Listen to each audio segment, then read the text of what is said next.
Good evening. This is the June 9th, 2025, not 25, meeting of the Town Finance Community Housing Oversight Committee. I am the co-chair, I believe, or vice chair of the committee. Kathy Dowd is our chair. She is on special assignment in New York City, and so but is on via Zoom. We thought it would be a little easier if I chaired the meeting. So it's a hybrid meeting. I want to ask if anyone present is recording the meeting.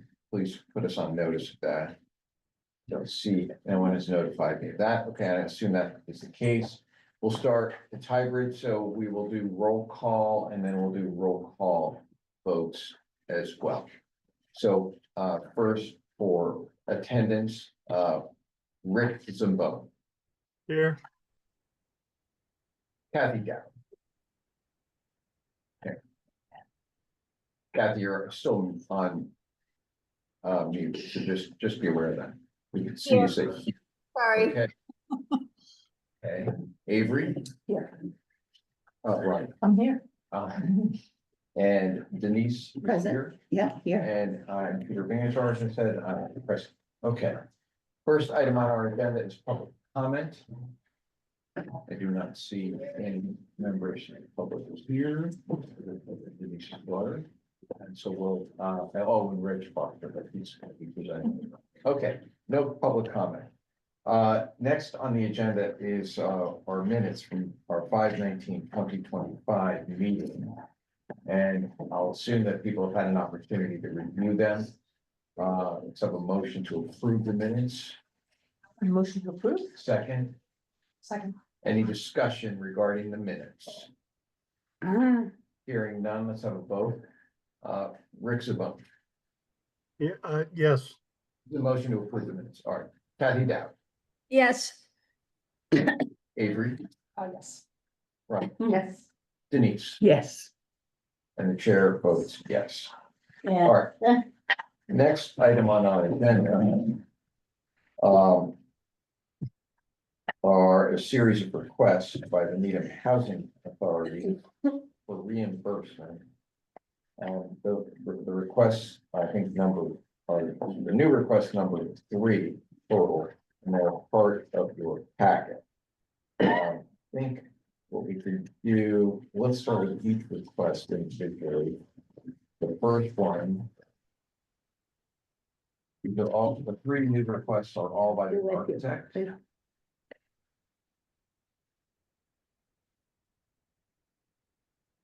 First request is disbursement number 13, and that is under town meeting article 17 of 2022.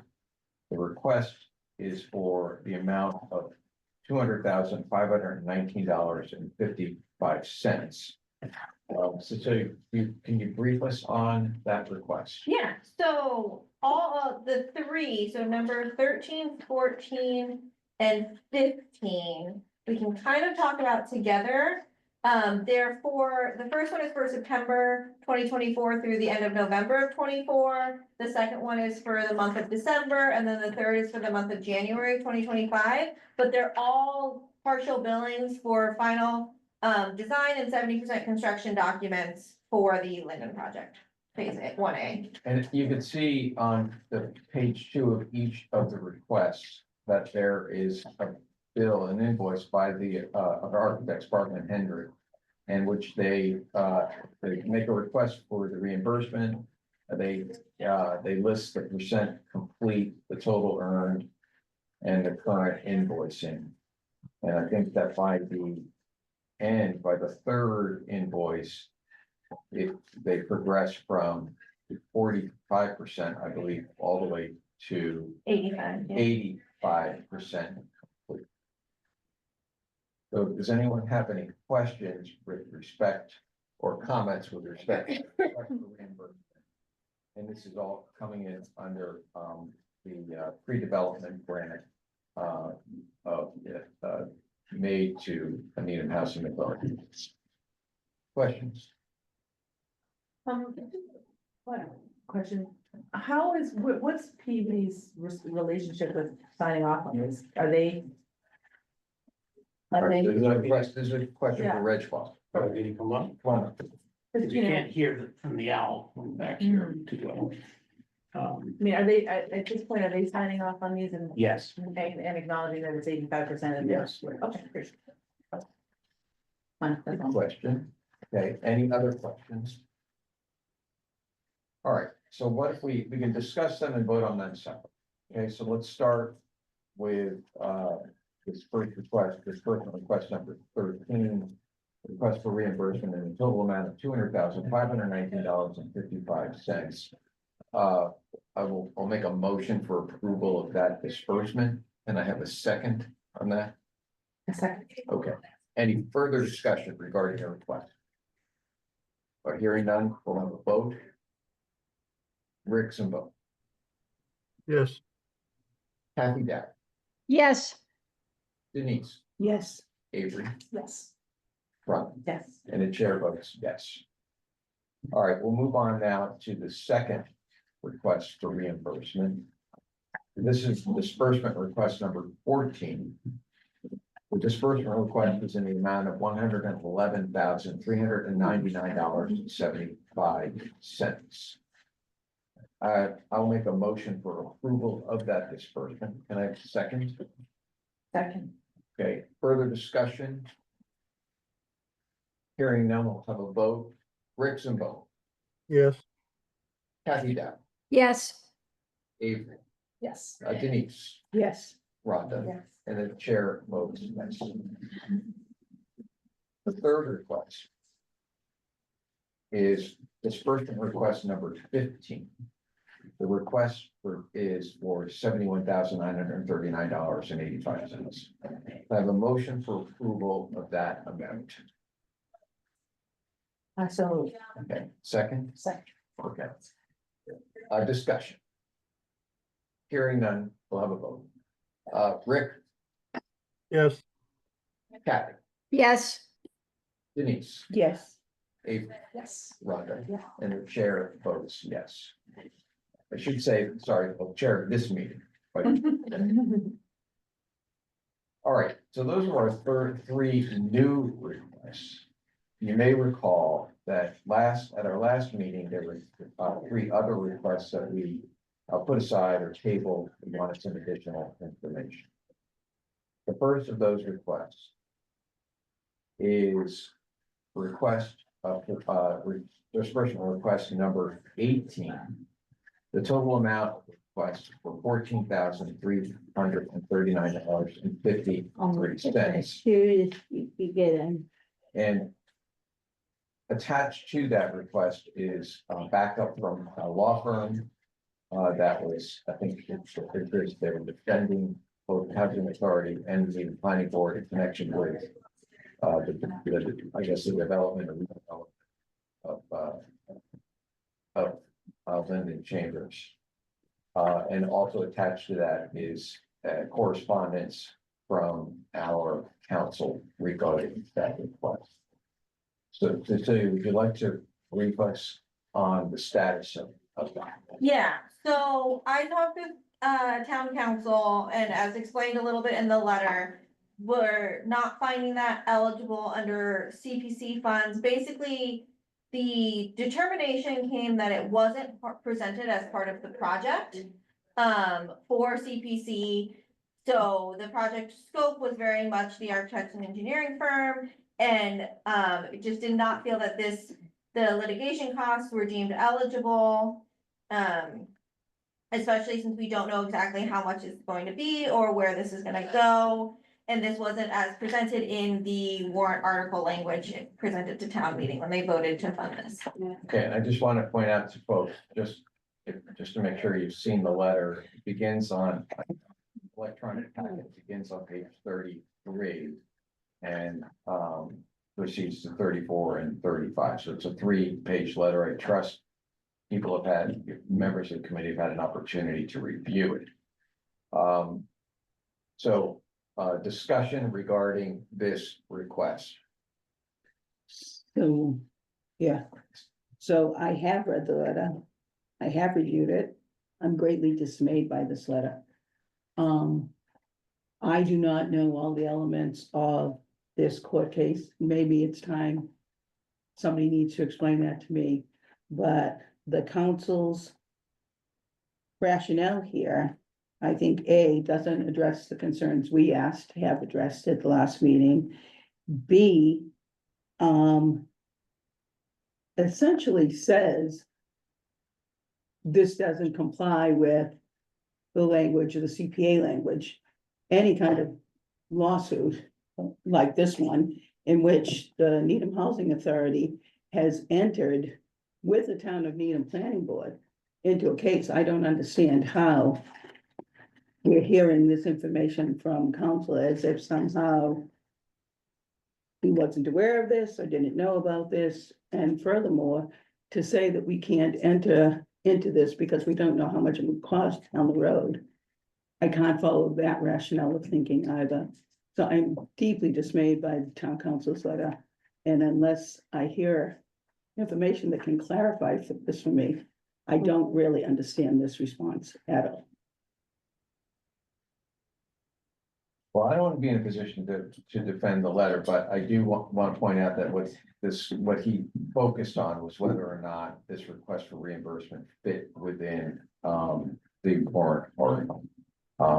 And so I don't think that he said that it wasn't a reimbursable under the CPA. The question was whether or not it was reimbursable under the request, the appropriation that was submitted to town meeting in May of 2022.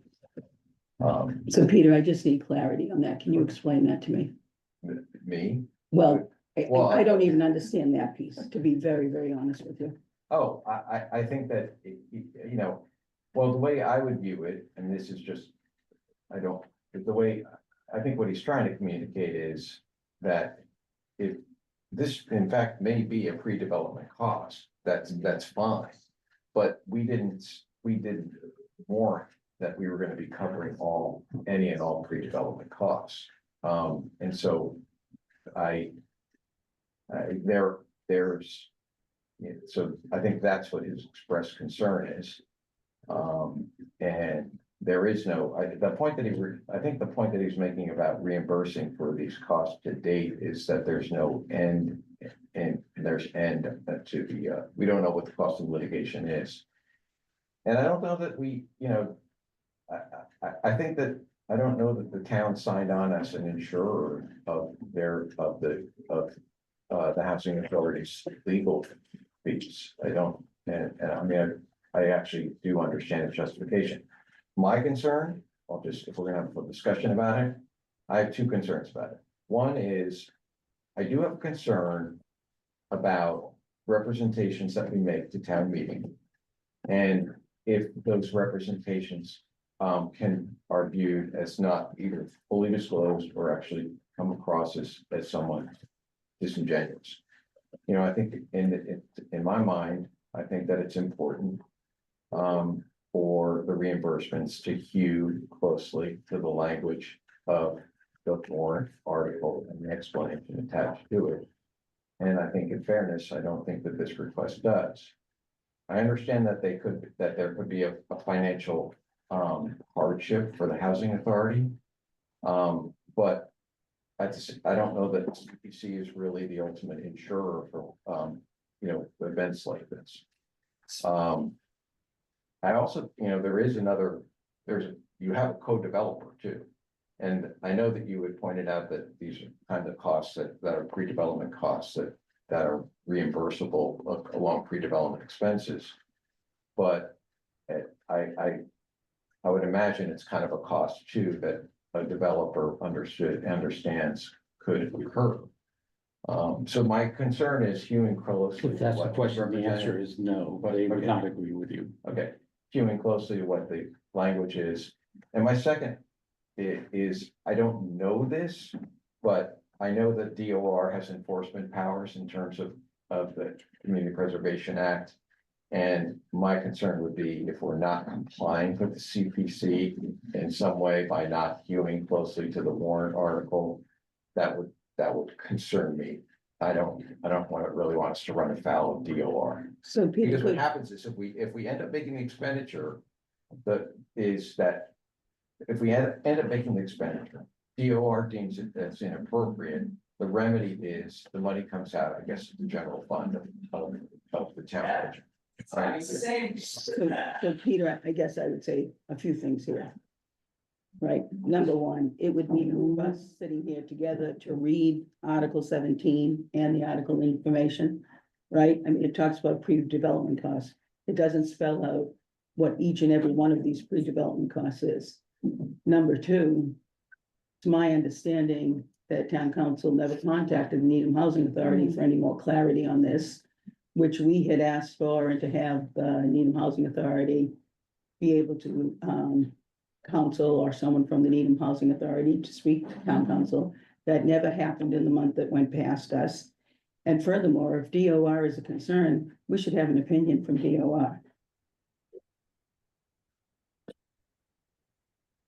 Well, That's the first time I've heard anyone mention DOR. well, DOR is the enforcement agency on CBC. We haven't talked about that before. We didn't have information from them at the last meeting either. So are you saying you want to, so what you're, so one of the discussion points is you want the town to contact DOR? My discussion point is, the T-Hawk asked for more clarity on this at our last meeting. We asked that there be an informal meeting in which there was a discussion. And we asked for, and Celia had told us that she would go back to town council. Number one, we don't have any more clarity than we did. Now we have less clarity that we've introduced DOR. Well, Number two, right? Number two on this is that the letter we have received from town council doesn't give us more clarity, and in fact, doesn't address our concerns. And number three, the discussions we asked to have happen never happened. This is an important discussion for a very small amount of money, but it sets the stage for how we move forward. okay, so, I guess, like, my understanding of how we left it was that there was gonna be some communication between, it could have been staff, I don't think that we were dictating, there was gonna be some communication between the town and the housing authority. On this issue, I think that was my And we did recollection. forward I don't the- know that we dictated that it would, in fact, I had suggested it be council to council, and we didn't want to do that because it was gonna cost money. So. Yeah, I did forward the letter on to the housing authority once I received it, shortly after I forwarded it along to the committee. So, Celia, that's not communication. okay, so what so now you're saying that wasn't adequate communication. What communication do you think would be adequate? I think there needed to be an in-depth kind of discussion about what this article language is, what pre-development costs are, and if this would be covered in that very broad way. This letter that we've received is, gives me very little confidence in this decision by town council, I have to tell you. And I've read it several times. All right, let's see, we have a hand up, and that's Kathy Dow. Yeah, I guess beyond the issue of what pre-development costs actually are from a legal standpoint, I think, and Peter, I'm gonna echo a bit what you said. My concern is how town meeting would have interpreted the article when it was passed, and whether or not this litigation could be considered a pre-development cost, to me, is maybe a little bit less important than whether town meeting members in voting for it would have possibly conceived that this fell under the article. And there, I'm kind of doubtful about that. And I think that, you know, as we maybe looking at the bigger picture and looking at the need to continue to have town meeting support for these projects, I think it's really important that town meeting members feel comfortable with what they're voting for and that the money is used strictly within those parameters. And I think that's a lot of the role of TCHOC, is to make sure of that. So I guess I I would not be prepared to vote for this at this point, and I'm not sure what might persuade me, but I'm not persuaded now, and I'm more of the point of view that somebody would have to persuade me that town meeting members understood this to be part of it in order So- for me to be comfortable. So Kath, I hear that, but I Denise, will let- tell Denise, you, Denise, there's yeah. another handout. Let's Oh, hear I'm from sorry. everybody Yeah. first, okay? yeah, Rick? Yeah, I'm gonna put my hand down as I'm talking here. If I remember correctly, I believe I was the liaison from the CPC to the Housing Authority for the purpose of this particular project. And correct me, Peter, if I'm wrong, but I think I was the person involved in this at the time. And there was no discussion by us as far as the cost associated with legal fees being lumped into any pre-development cost. And there's a risk in that because I know when I presented at the town meeting, it wasn't presented to include legal fees or legal requirements coming forward to defend action by the housing authority. So I would tend to, with the group, to be in the position that says that, you know, again, and somebody said it earlier, we're not ensuring all the actions on the part of the housing authority are appropriate and that they're, I'm not, again, as we talked the last meeting, I don't think our job is to be the juror here between town council and the housing authority and their beef with the legal team. And I think that at some point we have defined scope of work, and that scope didn't include arguments about the legal requirements that they might have in developing the final product. And so I think there has to be another way to pay for this other than to come out of the town's pocket. And I would agree that others mentioned that it's not something that I would think that the town meeting members would have voted on. And we don't have, I don't know, maybe we do have the final cost associated with this, or is it still in litigation? It looks like, okay, well, let's get up, but let's just hear from everyone on the committee, if that's okay. Yeah. And Rhonda, would you like to give an opinion on this or express your opinion? I think, I'm not exactly 100%, somehow I missed, I'm not exactly sure what this is associated with. I mean, legal fees are clearly part of pre-development. I'm not sure exactly what this lawsuit, is it a lawsuit?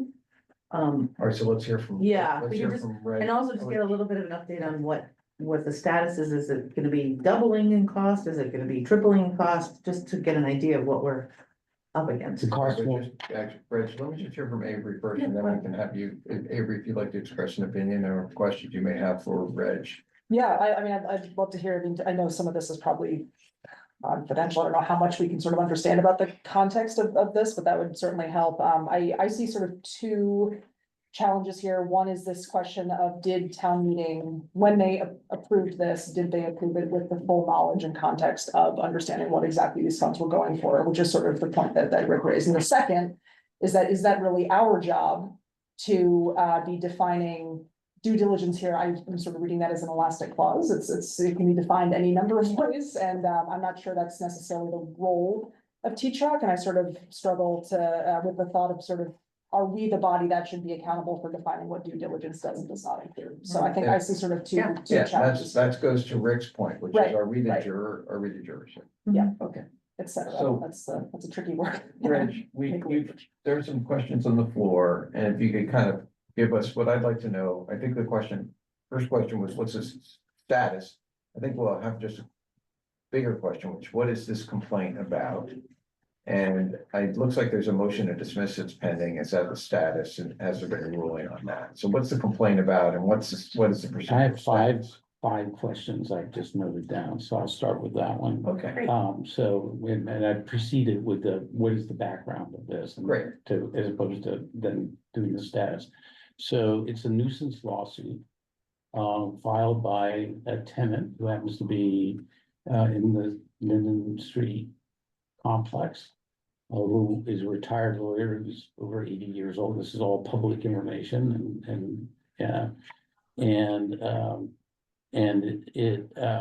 we worked very closely with town council when it came out because there were co-defendants, the planning board as well, and we agreed. So he's very knowledgeable about how completely without merit this lawsuit so, is. rather I'm- than characterize the lawsuit in place. May I and- answer wait, the no, question in just my tell us own way? what is the I'm- nature I'm- of the lawsuit? I'm sorry. I'm What is the doing that. nature of the lawsuit? One, Play it back. so it's impossible to describe because it has no merit. There is all the filings that I can email to Cecilia tomorrow. Anybody wants to read through them all. We did it with, cooperating town council. It didn't make sense to spend the town's money twice responding to this completely meritless lawsuit. And that's what we decided to do when it was, received in December, right after the special permit was approved by the planning board. So that was November 6th when that was approved and came out. It's without merit because of standing issues, because of improper use of law issues, improper process issues, and so forth and so on, all spelled out in these briefs. We hired Dane Associates, to respond on behalf of both the housing authority and the town, because that was the most efficient use of legal fees. At the current status is that there should have been a preliminary hearing by now, and it should have been dismissed, except for the Karen Reed trial that's going on in Dedham, which has paralyzed the Superior Court, as some of us might know, for a second time, and everything's completely backed up there. And there are 2 judges short, I've been told. But at some point in the near future, we should be getting that preliminary hearing. A hearing date. And I can't speak for town council, but I can say that all the councils that are involved, including ours, thinks that it's just going to go away with no further expenses beyond this. And then to the allegation that this could be a unlimited and bottomless pit of litigation expenses. We have errors and omissions insurance, and we have a $25,000 deductible for these expenses, and our insurance company NHA's insurance company has accepted this as a case that they will pay for, but nobody asked about that in the last month. And so there is, not going to be $1 million coming out of this just for that reason whatsoever. That reason, so that's the, I haven't addressed the CPC, what the CPC understood and what town meeting understand, but I'll just pause there for a moment here. So I do have some questions about the coverage. So you have the deductible. So they've agreed to provide your carrier has agreed to Yes. provide coverage. Yes, I can send a letter tomorrow. Okay, and so your request for reimbursement has to do with the deductible. Essentially, Right. you want CPC you want to use these funds to cover the cost of the deductible. The out-of-pocket costs. Yeah, out-of-pocket Yes, costs. right. So there'll be some minor filing expenses as well. And is this I'm sorry, is and- that the deductible is 15,000? No, that's just what we've been billed to date to respond to this lawsuit. What's the deductible? And is Dane Torrey, are they assigned counsel by your carrier? Yes, Okay, so this is assigned counsel's bill to you, you're responsible for the housing authority is responsible for the deductible up to 20. What's the I deductible? believe it, to my knowledge, it's like 25,000, some of it. So it's, okay, so the cap is that, that's the cap. Hmm. And it's also, the town was also sued, Yes, so just a question, did they pay any money? Well, yeah, they are required to file responses to but they were very, token, do what you need to do, and we took on the burden of doing the more comprehensive response that sort of, shivved the, sucked the knife into the lawsuit here. Okay, I have a second question. Is the lawsuit clearly associated with the fact that you're doing the development and not something else having to do with the housing authority? Correct. And it alleges that the planning board erred and, among other allegations, that in granting the special permit. To me, it seems like a redevelopment expense, to be honest. Okay, so And you can spread, okay. Yeah. You may, don't say that. you can No, say no, that. I mean, I think if it's clearly associated with the loss, the development, and it's. And we know we're limited, I would just say it.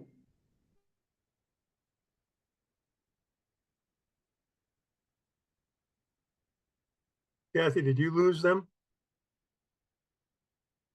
Yes, they're gone. So did, I thought so too. So it's you and I. Why don't Yeah. we just decide it now?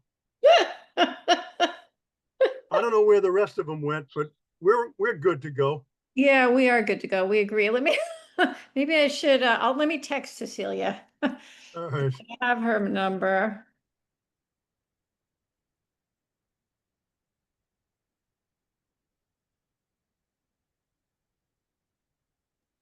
How's New York? Oh, can- Good. Oh, are they back? No, they're, no, he's good. We're good? Oh, you guys are back? I We're haven't seen here. anything yet. Hold on. Okay, there's like a, hang on. Can you guys hear Here us? we are. yeah, we're good now. Okay, Oh. yeah, Back. there's some technical issues on our side. We Peter, missed a the- lot of the conversation. I'm sorry, but you know. All right, Kathy, can you hear us? Yes. All right, did you hear the end of Reg's, his answers to the 5 questions? Did you hear all of that? Yes, I think I heard through to most of what Rhonda was saying, and then you guys disappeared. Okay, so that's good. So Rhonda, let's do what you had one last, why don't we pick up with your last question or last 2 questions, and then you can remember I that? do have them written down. Okay, So, and combining with Denise's questions. and too. I had a question too. Okay, so I think the next question was,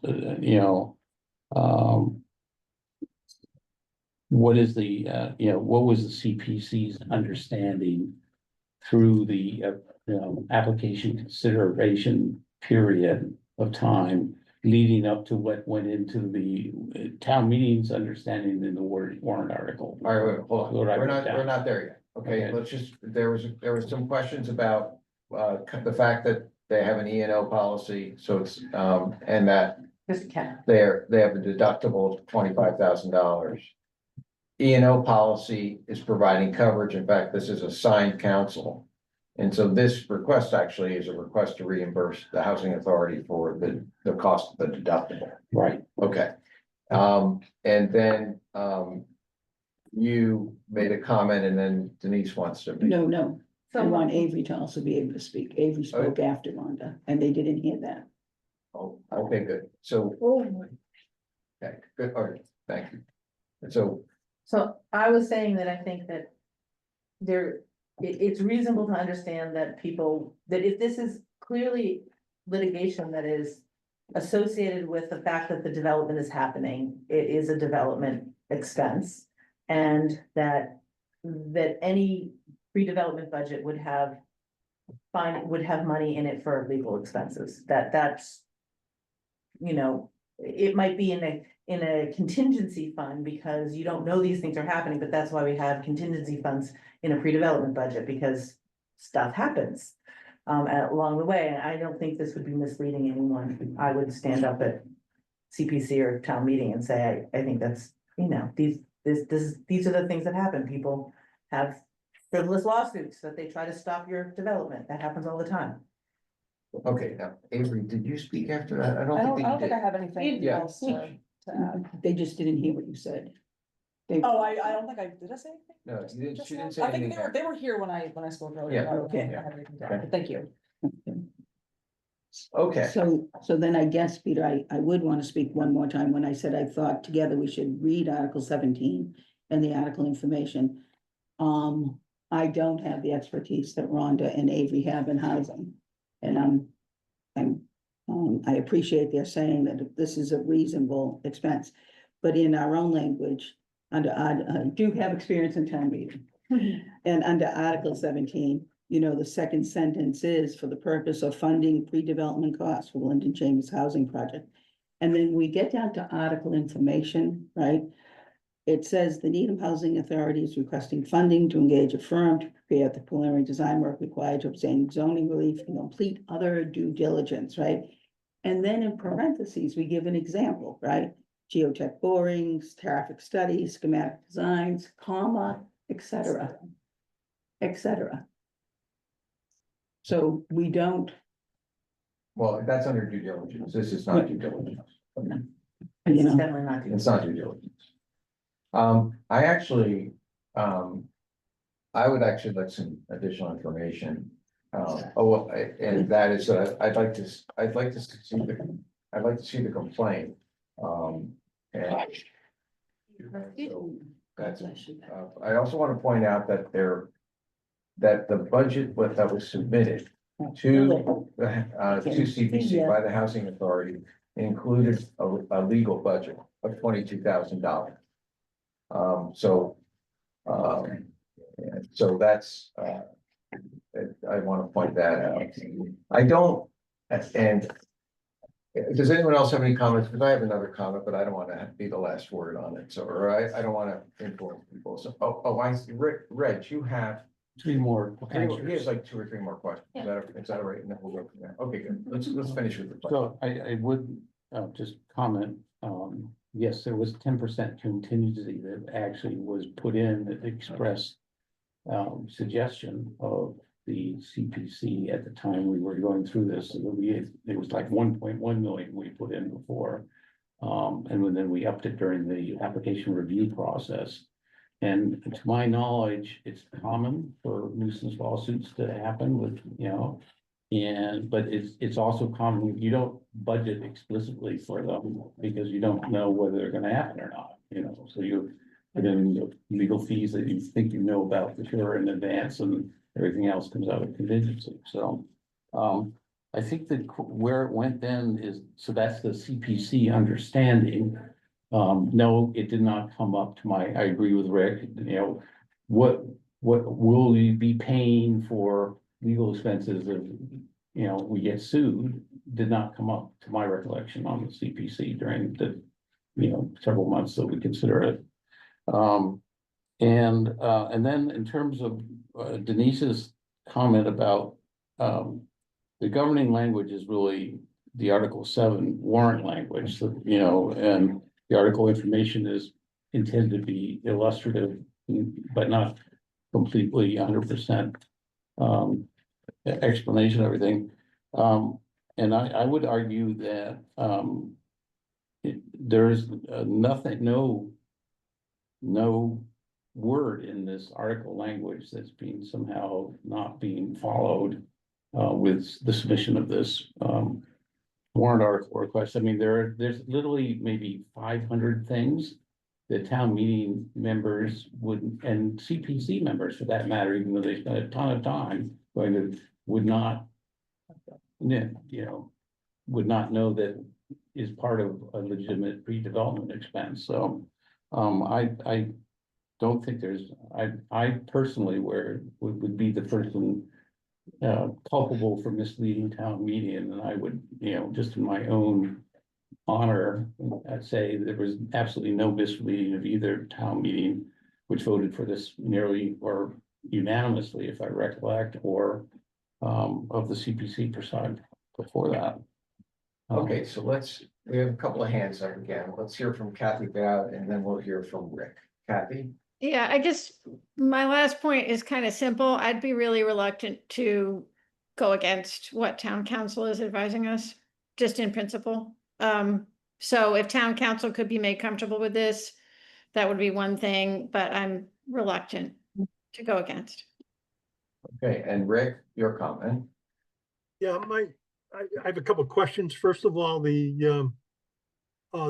I think it was, Peter, you mentioned 22,000 in a legal budget for the original article. Is that the number I remember? Correct. And what was that?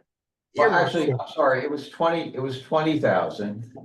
And then I think that they've gone through, I think that, It was amended up to. it was amended up to 22,000, but those are, I mean, I don't think that, it can't be disputed that that was for approvals. I mean, it's not for litigation. It was Yeah, for. no, I thought that the 20,000 or 22,000 would be something specific, project related specific. It would be, developing some type of an agreement, sharing agreement between the partners. It could be any number of things, but I don't believe that it was intended to cover legal costs associated with someone filing a lawsuit against us. That's beyond the typical scope, number one. Number two is, yeah, I mean, people could be coming out of the woodwork and the insurance company is gonna pay for some of it. And that's obviously the deductible. Plus, I believe there would be the out-of-pocket expenses would not be included in that deductible amount. So I'm not sure what the out-of-pocket expenses would be in addition to the $25,000 deductible. Most of the time, the attorneys, and no flies in the attorneys, but they're going to cover their expenses, their costs, the phone charges and everything else, the conversations they're going to have back and forth between town council and others. And so I just think it's, 25,000 is not the upper limit. It's just a thought.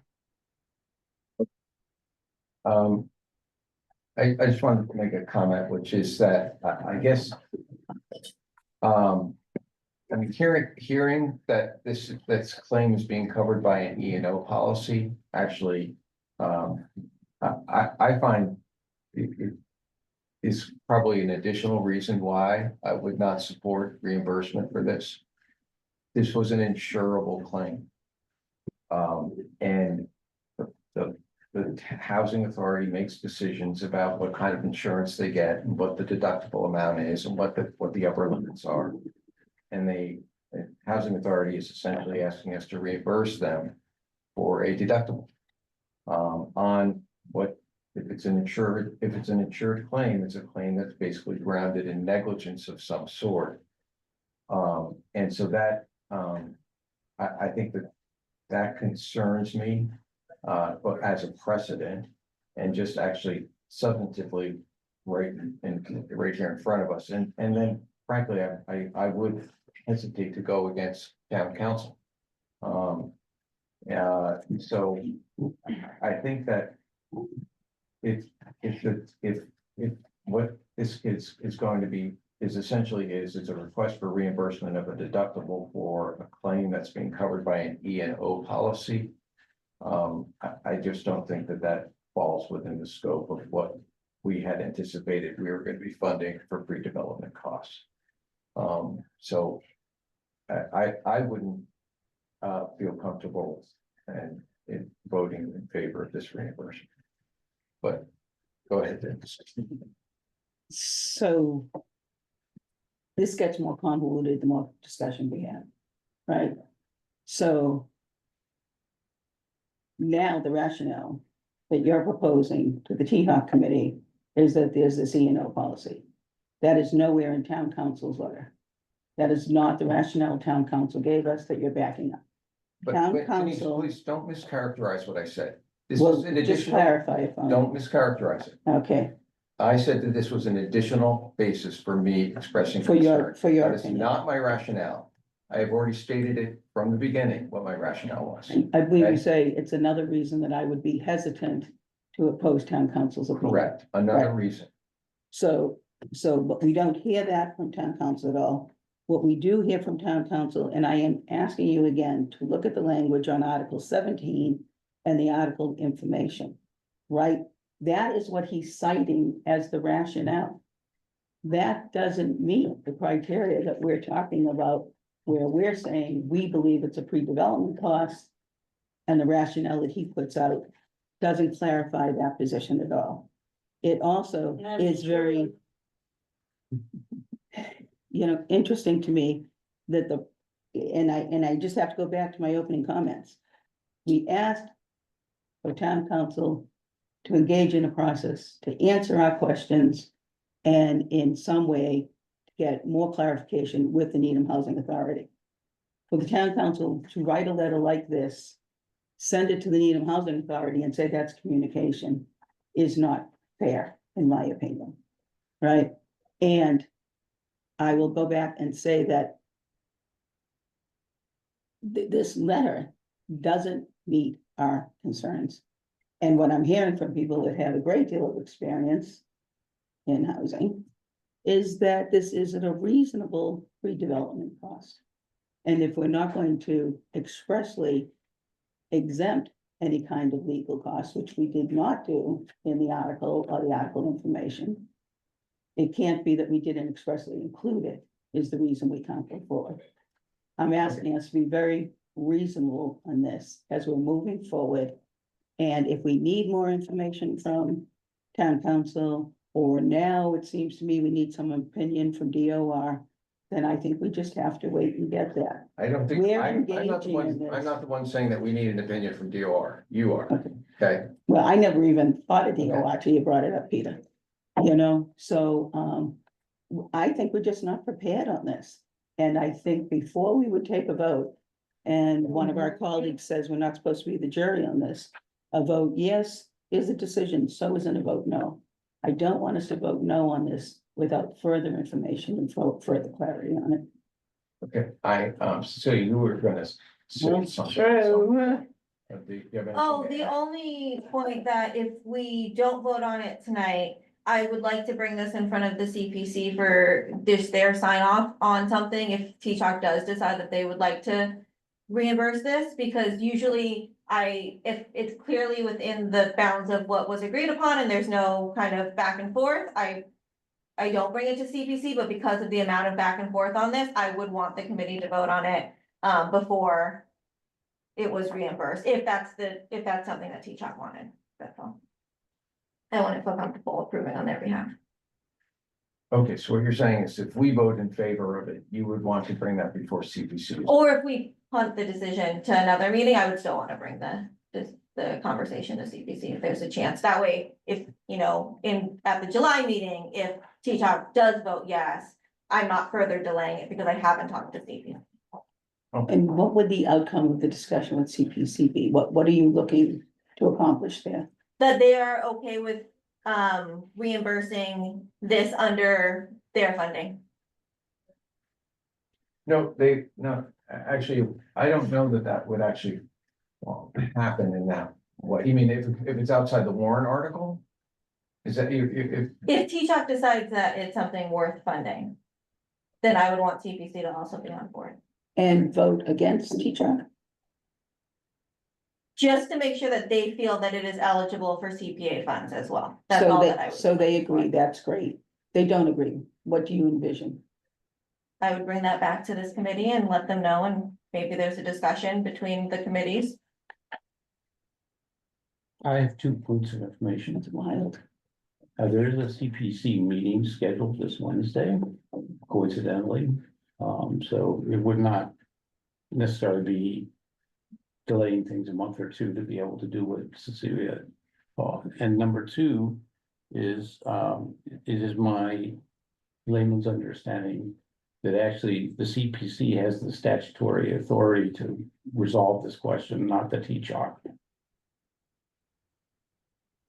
Say that again? I The missed what you said. CPC, under the CPA statute, the CPC has the statutory authority to resolve this issue on behalf of the town. is my understanding, because obviously I'm not a lawyer, but that's my understanding. And the T-Chalk is charter, which we haven't gotten to that question. That's the seventh question I have written down here. But it is actually the CPC, if there is some disagreement. Who makes the final call? Okay, so I don't think that's the case, because once the grant is made, it becomes a function of the executive. It becomes a function of the town manager. And the select. board. No, I mean, in the event of a dispute That's what that or is what I- misunderstanding. because we're actually functioning as a part of the select board. Let's hear from Kathy Dow. Yeah, I would agree with that. I mean, otherwise, if the CPC were the final arbiter, then what are we doing in T-Chalk? I mean, how are we approving all of these receipts? So I don't think that makes sense. I I think don't ultimately know the what, select, yeah, I just think, we have advice of town council. I mean, I don't know. And CPC, they can speak for themselves, but they are not able to discern what town meeting may have thought. And I think, going by the letter of what was just given to town meeting, which is exactly what town council has done in his analysis, I think that's sort of done. So, I mean, I'm not against it, I guess, but I think it does. I don't know. I mean, I think we do have the authority to do it. And otherwise, why do we exist? okay, so with that, let's have a motion to, approve, this expenditure. Can I say something before you do that? Sure, we get a further discussion. I don't think we can approve it with a letter from the council that says you can't approve it. But I think you can go back and I think you need to have a revisit with council. Okay. Because I don't personally think, you can't approve it when he's saying you can't approve it. Well, you could vote against the approval based on the advice of council. Yeah, or you could do. But if you Right, want- you can't, if you don't agree with council, you can't vote for it. Okay, we can- I Rick's hand is up. Rick, Yeah, thank you, Peter. I just wanted to clarify something that Reg, you had said earlier, that this was kind of tied up in the court still, and there's been no decision one way or the other on the merits of this case. Yes, we haven't even had our first preliminary hearing on our motion to dismiss. Okay, and so let me just follow up with, that means that this could drag on with added costs going forward for some time period. We don't know if it's gonna be decided on the town's favor or on the intervener's favor. Is that correct? Now and plaintiff, yeah, no, we don't know that at this point. well, So but we don't, what, we could, what- the town and the housing authority could lose the case. The housing authority and the planning board could lose the case, yes. Okay, and what is at that point in time, other than the $25,000 deductible and the added expenses, what else is there? Are they fully insured by the insurance coverage for all of the expenses associated with this? I can only speak for the NHA. And we are up to a limit of $1 million worth of legal expenses or something like that. This is just, I'm just repeating what I understand. The town self-insures itself on this, so there isn't insurance on the town's part, but then I was told that. I don't know that of my own knowledge. If that All right, is your that's- question. The town does have insurance coverage, Does have insurance? when there's, suits brought for negligence and such in terms of, regulatory, not regulatory, but in terms of policy and such, voting of, article. The policy wouldn't cover that. That There was is no- the natural course of- There is no claim of negligence in this lawsuit. well, it's covered by errors and omissions. But not, it does not involve a claim of negligence. It's covered by errors and omissions. It's not. Somebody needs to read this lawsuit before they argue what's in it here. Well, I'm Yeah. stating a fact. It's Yeah. covered by the errors and omissions insurance policy. The NHAs, I'm not making any comment about the town's insurance policy other than to respond to the comment about negligence that Dave made here. That's all I'm trying to do here. Well, all right, then. If, It's not a claim of negligence. right, but it is a claim that's covered by errors and omissions. I don't know that about the town's policy. But about I'm referring to your policy, the housing authority. I know it is covered by our policy, but not because I have any expertise in that. I know that because the insurance company has thoroughly reviewed it and said it's been. So I'm not, I don't know why they're covering it other than they've approved it. Okay, All right, All right. Peter, yes. my last hand, I promise, okay? Here's my problem, is we've got a lawsuit that's pending, hasn't been decided. As a governing, or as a body of the town, we have to be very clear in my mind about what it is that we're approving and why we're approving it.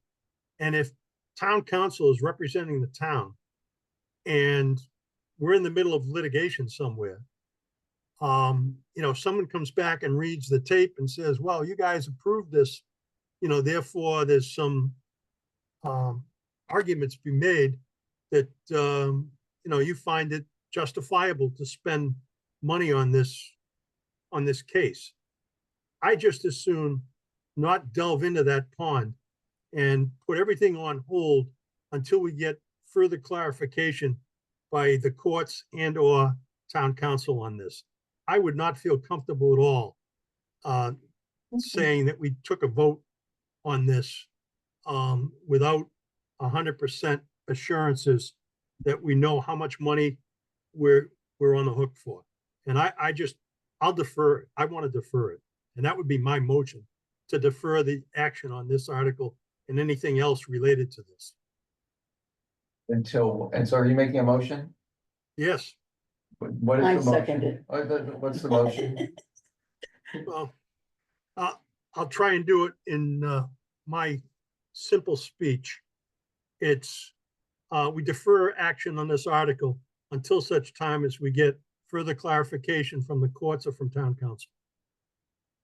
Courts or town council? That's correct. You want to wordsmith it? Go ahead. Did I have a second on that? Believe so. Did you say clarification? Can you repeat Further it one more time? You said motion to defer until a future date when we receive further clarification from town council and or the courts Okay, on this lawsuit. I second that, Rick. All right, Thank you. all right, let's have discussion. Kathy, your hand is up. I guess I see a difference between clarification from the courts and clarification from town council. I mean, in my mind, the courts, they might dismiss, right? And there's still this expense.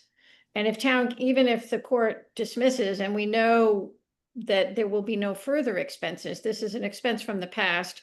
And if town council is still recommending that we not fund this, then I would still be reluctant to fund it. So I think of them as two different things, but.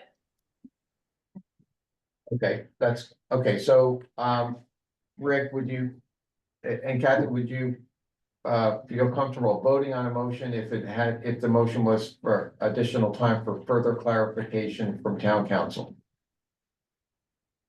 Yes. Okay, and then. I'll modify my motion. Okay, so that's, all right, so that's the motion now. We don't need to move, we'll just withdraw the first motion, we'll have the motion as is. I have a question for you. What is the clarification that you are seeking from town council? That's a question for the proponent, Rick Zimbo. I'm sorry, I lost you. What You broke up. I'm sorry. What clarification are you seeking from town council? Is that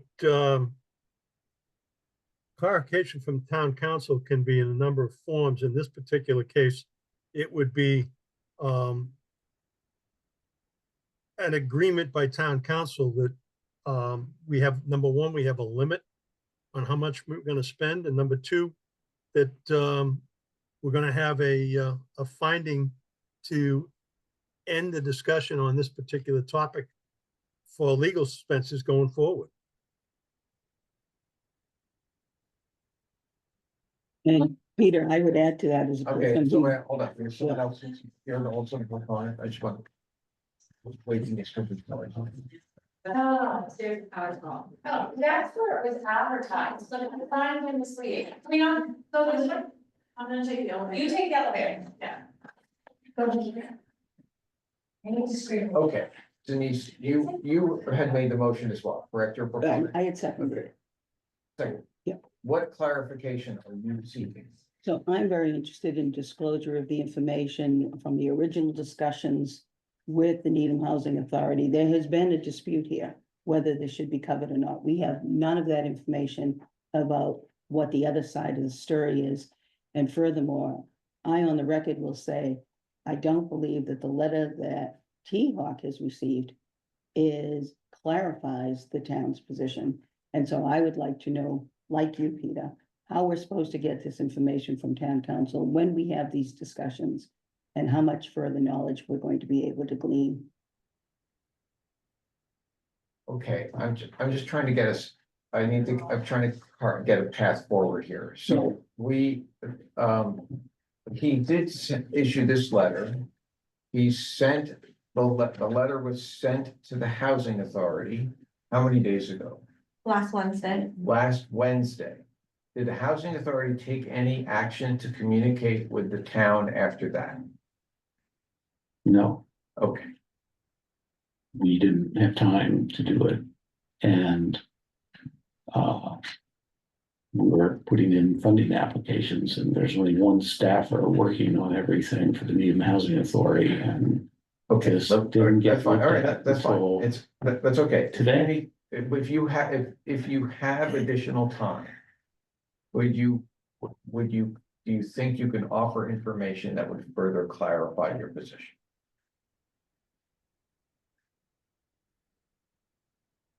if asked, sure. Well, that's part, see, this is part of the All right. process. The process that we had agreed to was there was gonna be some communication between the housing authority and the town. Town did offer town council. No, letter. that's sending a letter that's already baked and signed. I agree with Denise's position, is not having communication ahead of time. I couldn't think of a better way to communicate it. He gave his opinion, okay. It's All right, so that full was- it doesn't have complete information that raises the point that it could be a boundless expense. And in fact, there's covered by our insurance. He makes no mention of the $25,000 deductible. That's not, communication does not mean issuing a final ruling and then sending it to Cecilia, who then forwards it to me, a volunteer, Wednesday afternoon, I believe it was, right? Wednesday. I mean, no communicate, nothing remotely. Productive took place Well, all right. let's- in the form of communication ahead of time. It Okay, was 2 business days. well, okay, but I don't, again. And I would also say in answering your question, I'm extremely reluctant, the cost of counsel, to spend hundreds of not hundreds, okay, a few hours of billable legal time answering a question that can be answered purely by common sense, by reading the plain language of Article 17. Because if we don't read it that way, for example, we just approved $200,000 or $300,000 of construction document expenses to be reimbursed a few minutes ago. Nowhere in the warrant article does it specifically say construction document expenses, nor does it say it in the article information. Yay. So I think there's a very much larger issue of process here that where that I don't think we're gonna settle finally here tonight, but, and, you know, we don't do ambushes in the town of Needham that I've been involved with, and I feel like this is never gonna be successful as a long-term set of processes for us to utilize here. And let alone for any other developer who comes to do a future project. Okay, so let's just make that. So now you said that are you saying that you feel you've been ambushed? Because. No, if I'm you not need saying additional that. Time, then. I should have said, we additional time. don't do that in Needham, is what I Okay, said. but you brought that up for a particular reason, I assume. Well, I believe, some of the members of this committee was starting to say you had sufficient time to respond to, and therefore, you know, did you do something before this meeting at 6 o'clock? And the answer is I didn't do anything until I looked at the letter, at, you know, earlier this afternoon. That's, Reg, I was asking you. if And you therefore I additional feel put time. on the spot here. Okay, that's fine. And Well, here's I what think did. that's, Let's- and we really need to, actually have a, you know, really deep thinking through of the processes, Okay. that are not, I think, serving anybody very well, other than wasting a lot of people's time, which we've done now for quite some time this evening here. So I think if we. I mean, You if I have may it, continue, I'm just asking a simple I'm question. sorry. Will you No, respond? I'm gonna just finish my piece here. I've been running boards and committees for 35 years. And the essence of having successful boards and committees meetings is having, you know, excellent staff work going on behind the scenes. So when you bring, you know, decisions to a volunteer board, they're fully thought through and every aspect has been looked at, and, you know, and they're not just, sort of, not, you want them to be fully baked by the time they get to, if, you know, and if there's no real issue there, you don't want to use up the volunteer time trying to figure out something like what we've been doing for the last 30 or 45 minutes here. I'm speaking as this volunteer anyway, that's where I come from. All right, so it sounds like you could potentially have. Be able to respond in some way, either as a layperson or some staff people to the letter. And it sounds like we could have some additional information and time for us to consider it. So if we continue this until our next meeting, giving the housing authority some additional time to provide any additional information and actually. For us, I guess, as a board, the committee members, we may have some questions for our council that we could send to our staff. That our council could respond to, okay? So, and so that would give us, so if we continue it, the original motion was to continue.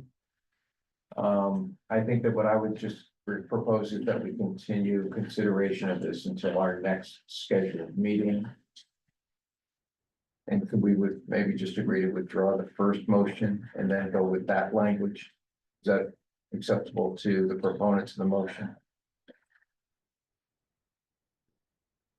Rick? I'm just totally confused at this point in time. I'm just gonna, if this is what you're saying, Peter, I'll make a motion to postpone any decision on this until our next meeting. Correct. And if we have additional, and I would just advise the committee members that if you have additional questions for our council or our staff, to direct them not to all of us, but to staff. And staff can then forward them to council. Yeah. And then I would just ask the housing authority, I know that money is a consideration, and I know, so if your staff has any response to this, or you, then just provide that to us in advance of our next scheduled meeting. So I appreciate this discussion very much. The idea of submitting our questions, though, is this is a great case of you don't know what you don't know, right? So I'd be very interested if the chair was interested in setting up a meeting for people who would like to also meet with town council on this. I guess, if you're addressing it to me, I guess. To me, it's more of an exception basis. I mean, town council has given an opinion, and I think if the housing authority can produce other information in response to that opinion that makes town council, change the opinion, then I think that that would be useful for us. But I don't know what the rest of us would have to offer town council, beyond what Reg could, if there's something that Reg could say to town council to make him view this differently, then I think that's relevant. But I'm not convinced having a big meeting with town council, what that might do. So whether or not town council, what information he could glean from us. The truth is, Kath, we need more information from town council about the backstory on this. We're all talking about a lawsuit as if we know what's involved in that, and we don't. We know the town was involved and the town is paying town council to be involved. We do know that, right? We also don't know exactly what, like historically, when we've looked at things related to the PPA fund, how much of the language is explicit, how much is implied? Those are the kinds of questions I'd like to have a discussion about, but I can't see myself putting that in writing and submitting that.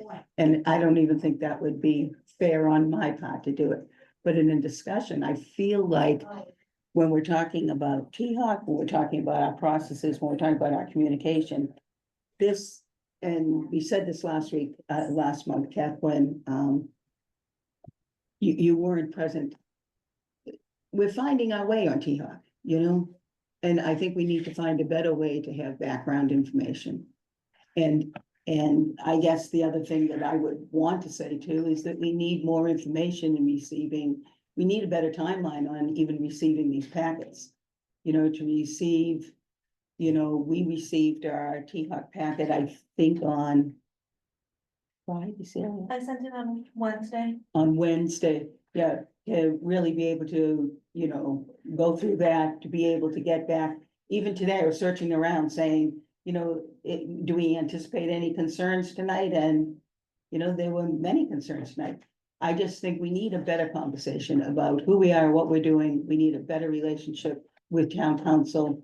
And we need to better understand the entire background on this case before we start to set a precedent that could have dramatic implications, not only for this project, but any other project that we're involved in. I do think that, given that there may have, I think that we got the packet in an adequate amount of time. Well, that, yeah, I do, fair all right. to say.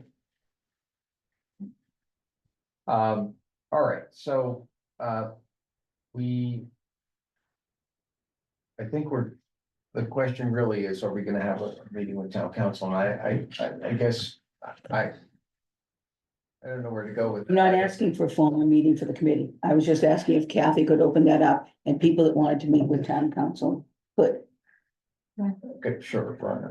I think you should take the letter as a discussion opener, Yes.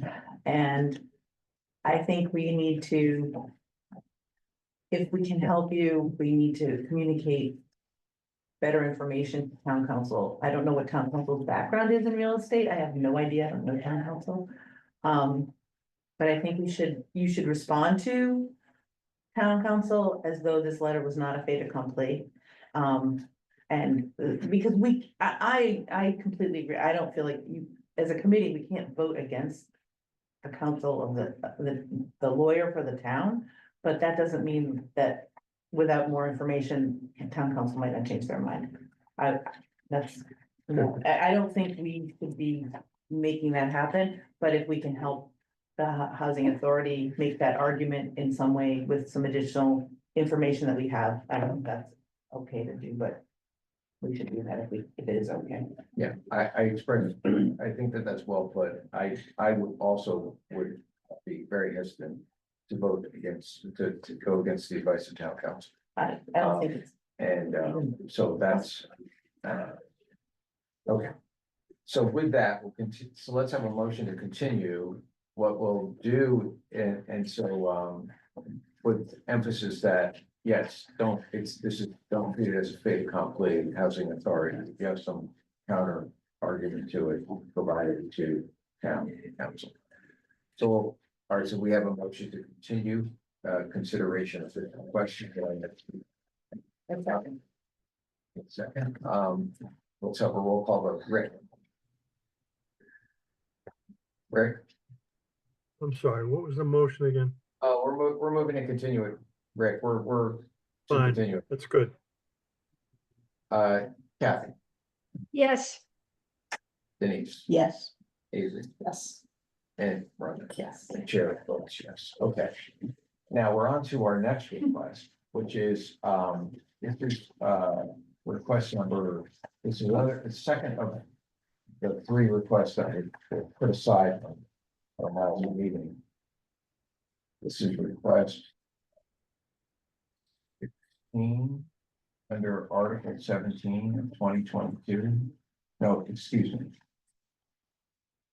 Yeah, I had that correct, right? Okay.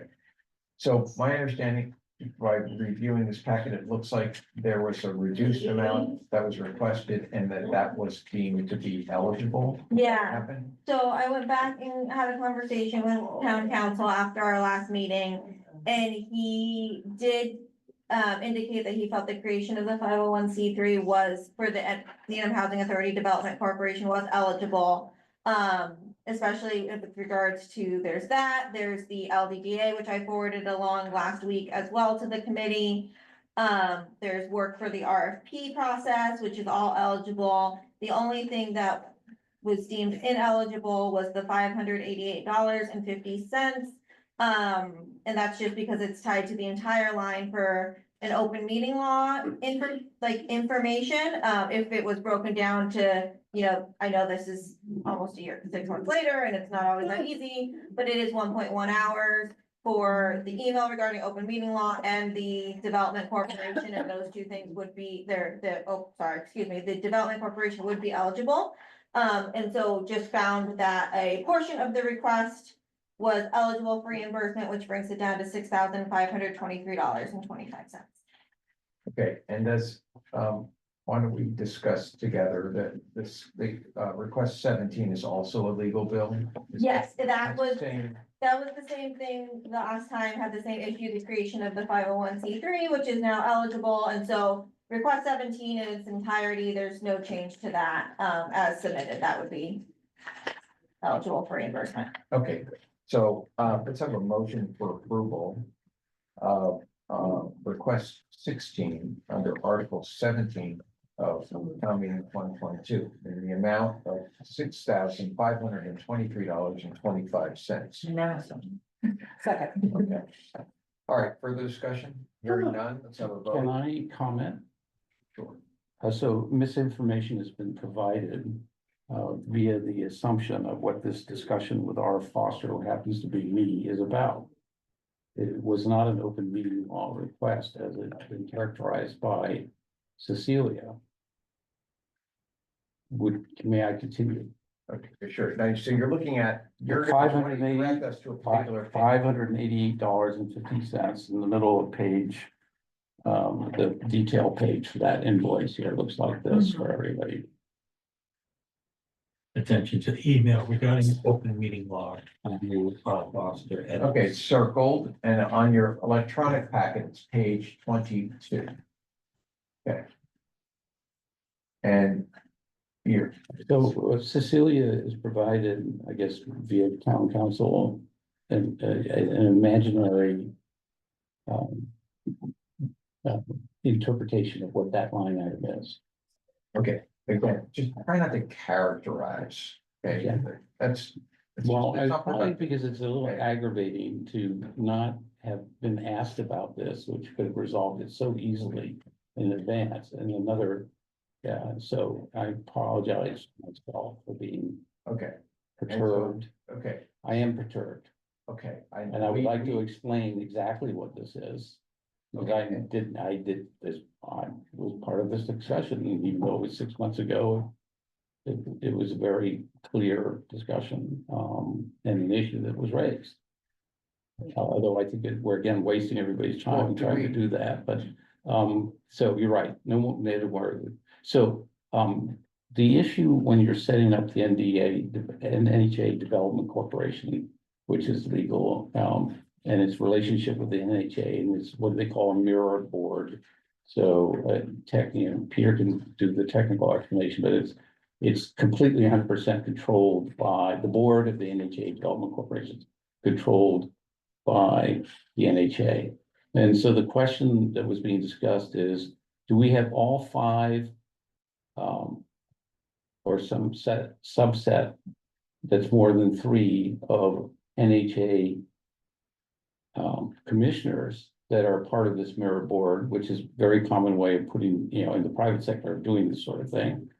Or is the question, are we going to be tripped up by the open meeting board law with respect to every action and meeting that needs to be taken place by the NHA Development Board?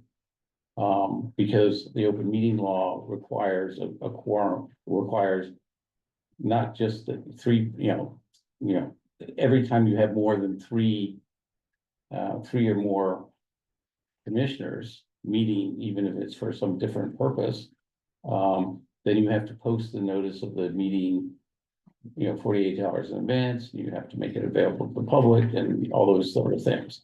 And the decision out of that, which is documented in the actual agreement for the development corporation, is no, that would be too cumbersome a way of doing it. And the discussion of, is there an alternate way of doing it? So there is actually a 3-person NHA development board as part of this, in running this nonprofit organization that can be hired and fired, speaking loosely, by the whole 5 NHA commissioners if they do anything the commissioners don't want to do as a whole. But in terms of all the transactions that need to be conducted, only 2 of those 3 members of the NHA Development Board are actual NHA commissioners, and the 3rd person is the executive director. And so this was the email that sort of kicked off that discussion that resulted in the way we set up the NHA Development Corporation. It had nothing to do with evaluating an open meeting law request or whatever Cecilia just said here. Our challenge. Okay. Is part of drafting the 501c3 organization documents and its relationship with the NHA. Reggie, you had this conversation with anyone before this? No, Were you asked a question about this before this? no, And you weren't contacted by town council before the decision was made by town council? no.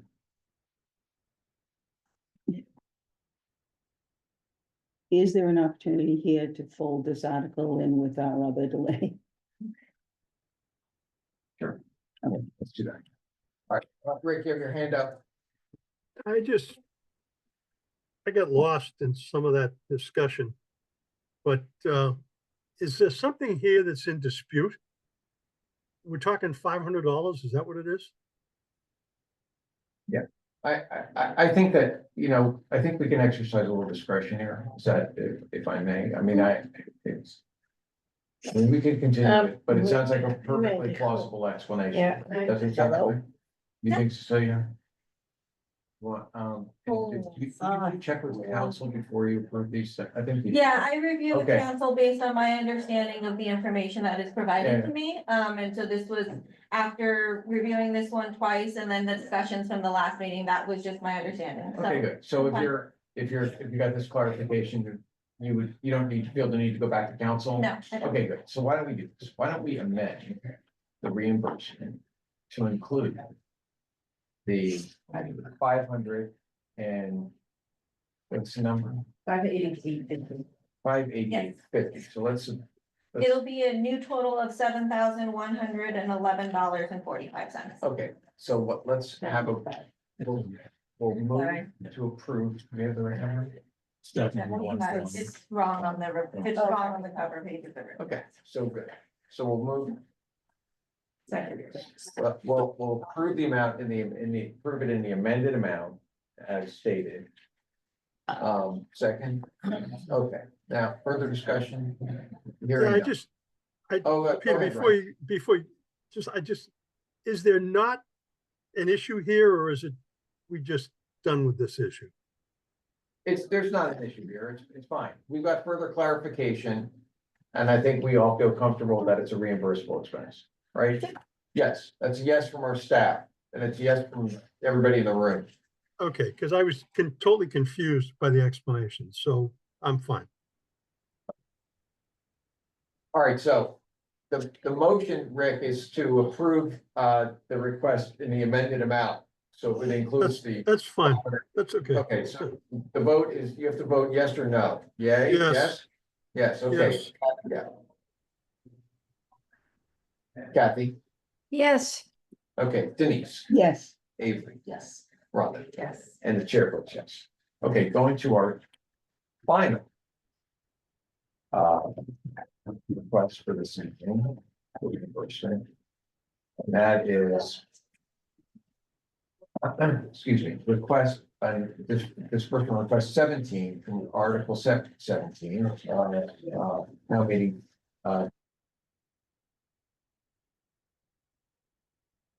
Kathy, it's good to know we've now been shut off again. oh my God, this meeting is hell. And I just got out of the hospital, so Oh, how are you feeling? not too good. I'm sorry. Yeah, I'm sorry about that. Let me text. no, it's not much I can do about it, to be honest, but thank you. Oh.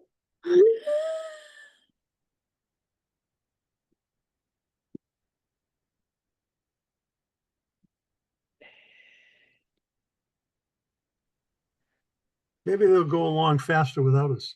There we go. Can you hear us now? Yep. Okay, it's coming back.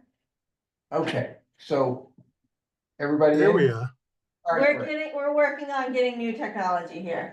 okay, this is our final request, it's, for disbursement request 17 from Article 17, town meeting 2022.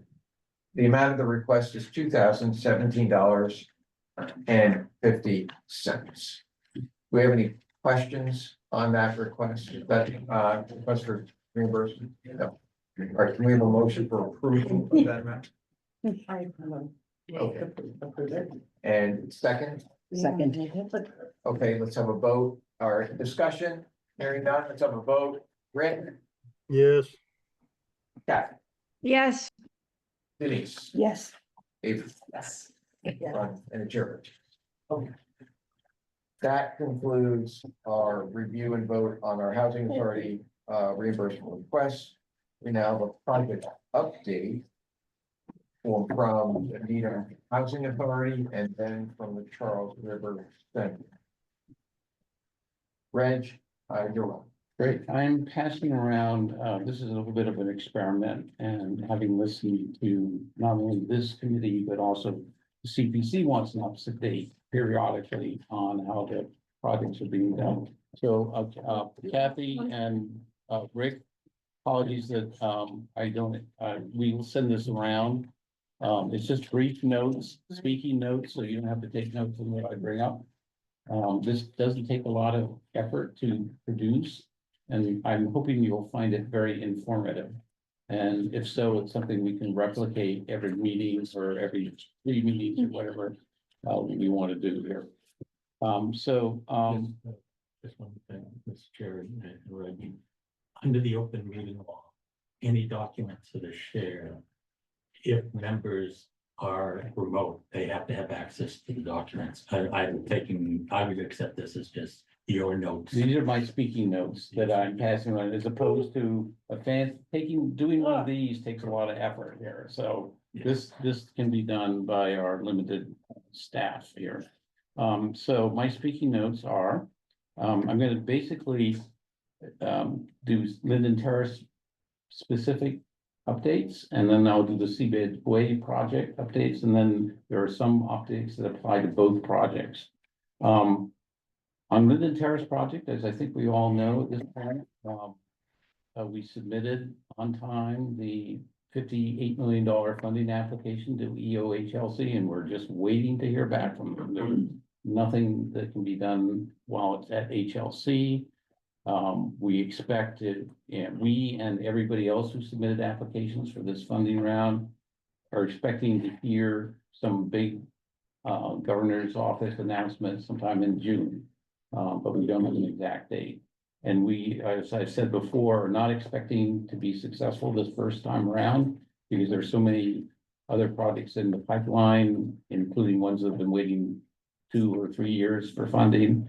But, you know, we'll be resubmitting right away after that for the next round or mini round that comes up.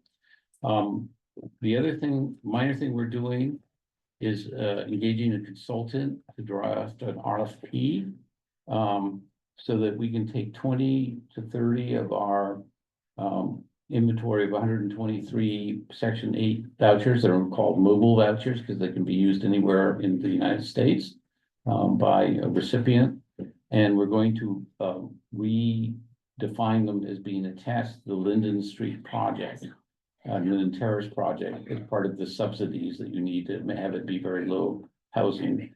And under the laws and regulations, you can't just do it. You have to actually put an RFP out and offer it to the world to be able to meet the criteria for doing this. And then, you know, one of the bids is going to be from our developer partner, HSC Peabody. Will be able to meet the criteria and then they'll be able to be used to have more deeply subsidized housing at the project. So they can't help us with that because they're gonna bid on it. You know, so we have to get an independent consultant on board to do that. Put that out just as a one-off task, and you should expect to see some expenses from that independent consultant down the road, maybe in the fall, that we would be coming for reimbursement from the town.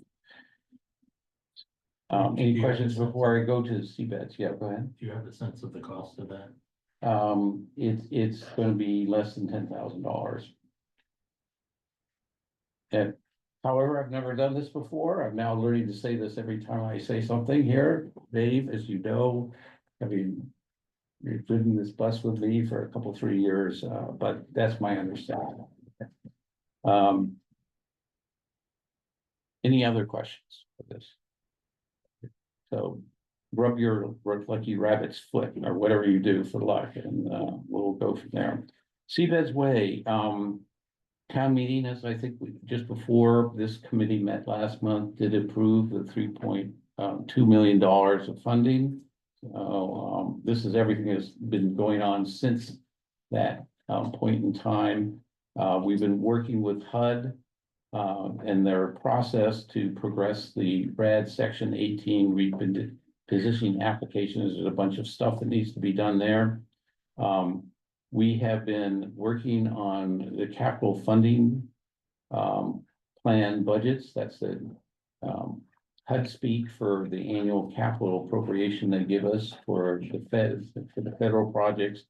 We can use a portion of that, those 24 funds and the fiscal 25 funds. We can reallocate those to cover the costs going forward. And then we're in the process of developing and submitting the fiscal year 2026 budget request recognized. I'm sorry, that should read. Yeah, 26. This is federal fiscal year, so it starts on October 1st. Okay.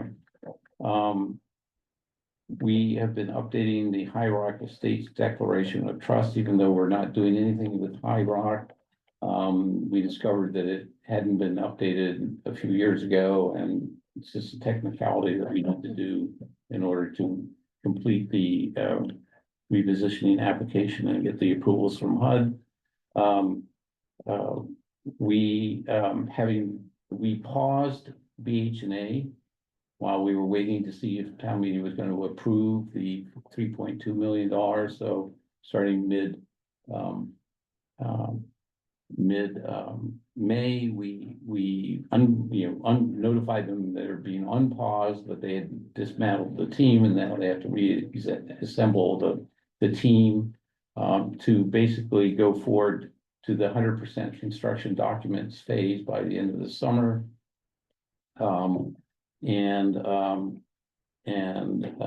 That's just in the process of starting up. We also had to renegotiate their contract because their contract covered, it's a fixed price contract, so that's a good thing for us, but it covered both Seabeds Way and Captain Robert Cook Drive. And of course, we set aside Captain Robert Cook Drive this spring or last winter, just going forward with Seabed. So there had to be a big contract amendment and a renegotiation with them, and that's pretty much done at this point. Another issue is our solar panels. The project was to put, so we have very good solar panel roofs by nature of the site, and but the proposals we had covered both Seabeds and Cook, and so that has to be teased apart. And that changes the economics of whether you go forward with either a PPO deal, which means we don't put out any money and somebody comes in and does it all and pays for the capital cost, which is about $500,000 or $700,000. But you don't get as much benefit down over the 20-year period. Or if you could scrounge up the $500,000, $700,000, then you want to go with an NHA ownership thing, we get the maximum benefit, in the business case over the 20 years.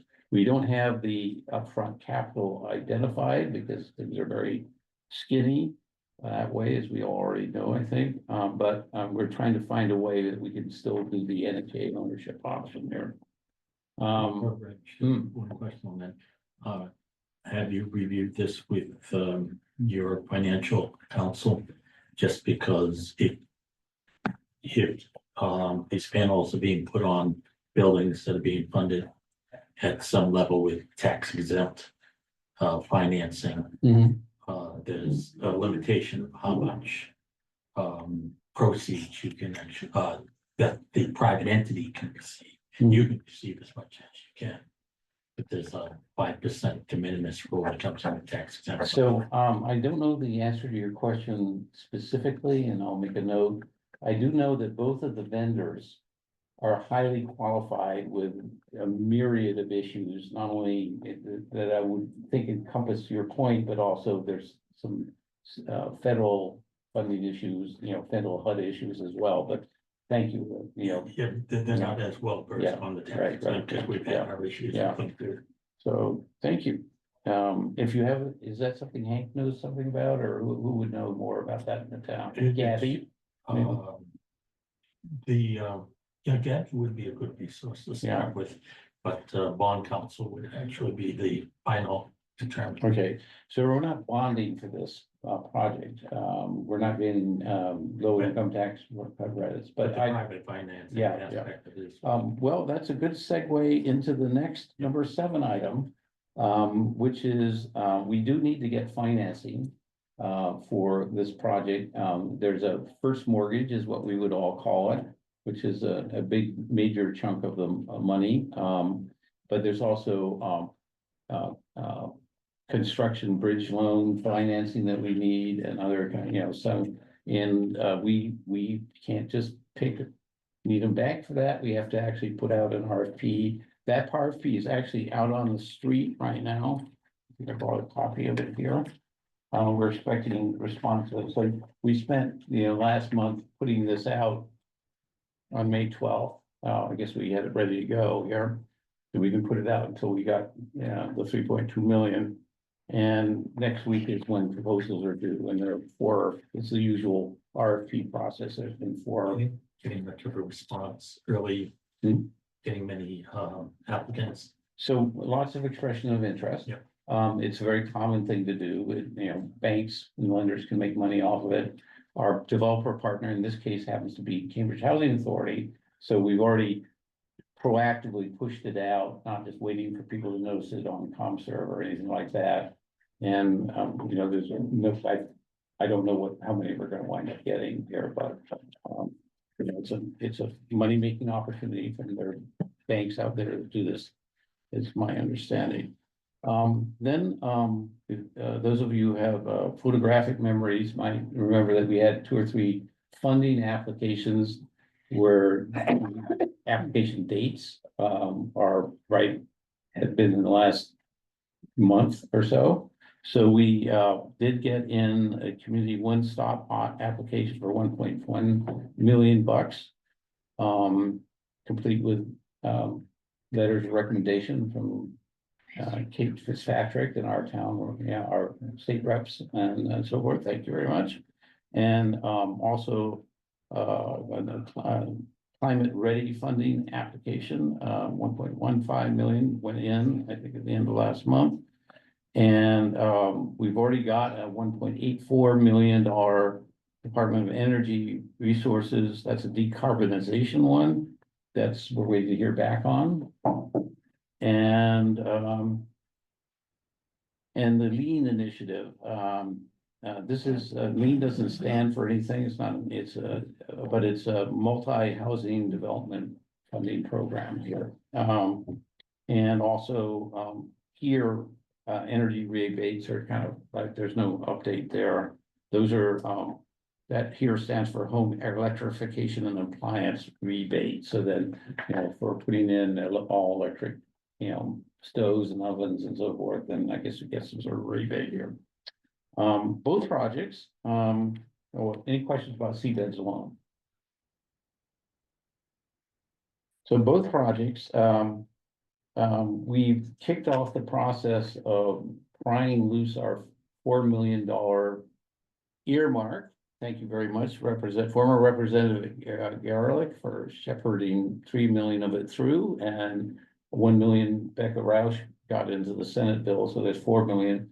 But you can't use that money. It's just an earmark, and there's a whole process I'm learning about to kind of get it on the radar screen, because it's got to actually go into a bond bill and be put out for bond.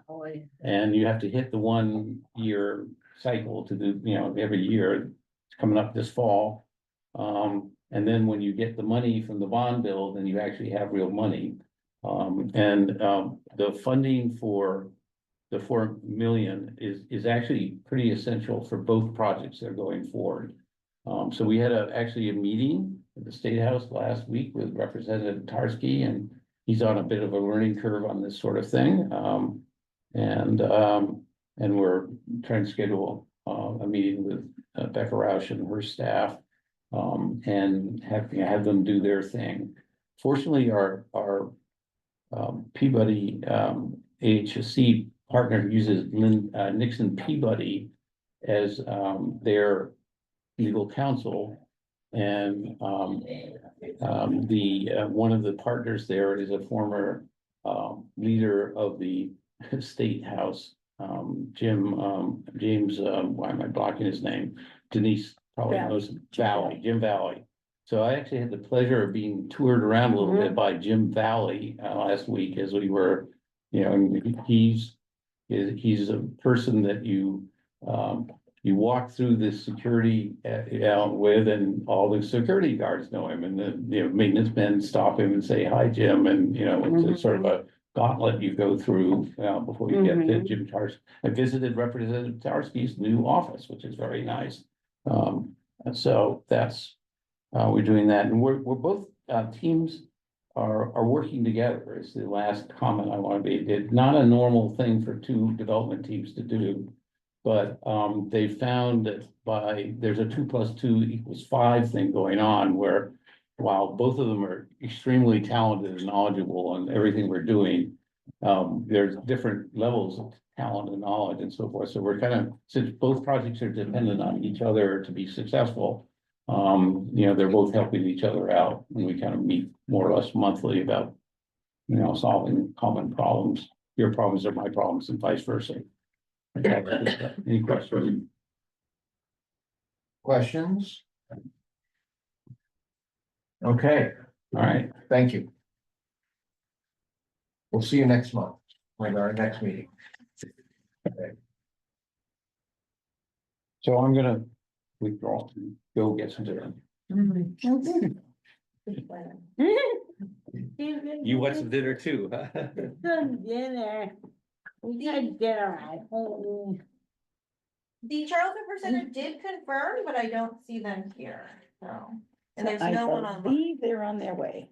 Okay. Right, I think there was a mix up about the timing thing that probably worked out well for everybody. They probably are at the golf course. So I'm gonna just step out and make that call, Okay. but direct the hills, so. I'm fine. Oh, yeah, because. You want me to stay, Mom? Want me to stay?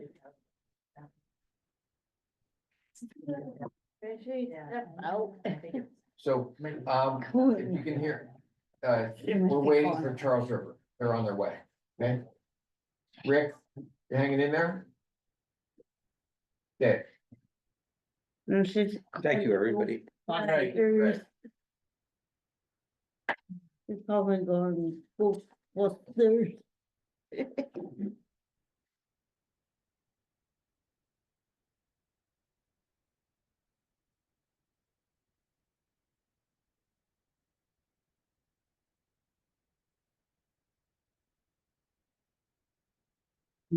Okay. Yeah, it is. Just check. Pardon, everyone votes public comment, meeting or votes were sort of open. Is it, it would, yes, I apologize. That's okay. We had it 6 o'clock in our calendars, or 8 o'clock in our calendar. That's okay, that worked out rather well. Okay. Okay. I Unfortunately. can send. Come on. All right, we have one member who just, we're on a little bit of a break. We can get set up and we'll be ready to go. Students are. Do you need any? Yes, they, On the screen, or I can pull it up. if not, It'll be in this format if that's fine. yeah, that's. Okay. We just waiting. No, that's Yeah. It's an issue. That's. It's just.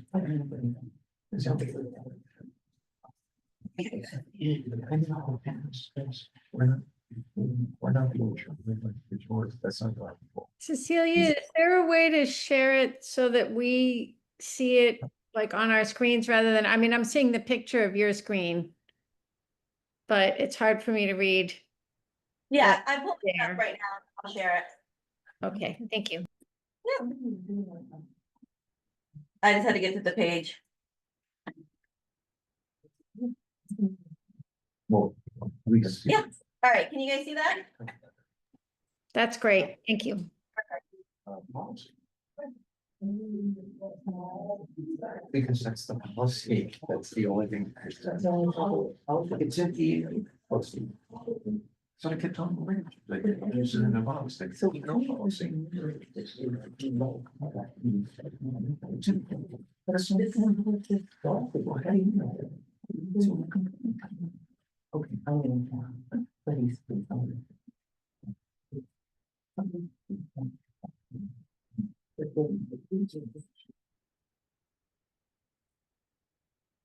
Well, that's all. That's why I was super happy. It happens all the time. I think people, that's what they do.